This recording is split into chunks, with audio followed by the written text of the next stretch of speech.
పవిత్రోత్సవాలలో మూడో రోజులో భాగంగా స్వామివారికి పూర్ణాహుతిని సమర్పించటం, ఆ తర్వాత స్వామివారికి అభిషేకాలతోటి, రకరకాల పండ్ల రసాలతోటి, పాలు పెరుగు పంచామృతాలతోటి విశేషంగా అభిషేక కార్యక్రమం నిర్వహించటం, పవిత్ర విసర్జన కార్యక్రమం, ఆ తర్వాత వచ్చిన భక్తులందరికీ పవిత్రాలను ప్రసాదాన్ని వితరణ చేయటం, ఆ తర్వాత ఈ కార్యక్రమాన్ని సహకరించిన వారందరికీ చిరు సన్మానాన్ని చేసుకోవటం, ఆ తర్వాత వచ్చిన భక్తులందరికీ కూడా అన్న ప్రసాద వితరణ కార్యక్రమం వైభవంగా నిర్వహించబడినది.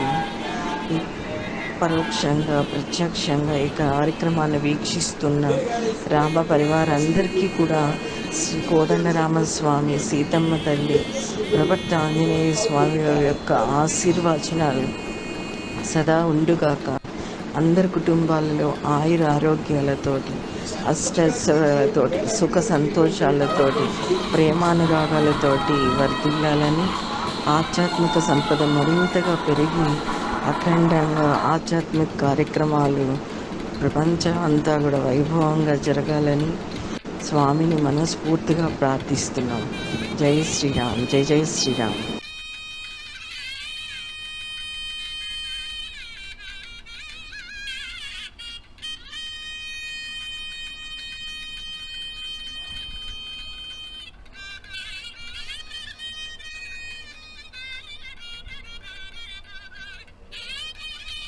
ప్రతి పౌర్ణమికి శ్రీరామనామ క్షేత్రం నందు చాలీసా పారాయణ కార్యక్రమం వైభవంగా నిర్వహించబడుతుంది.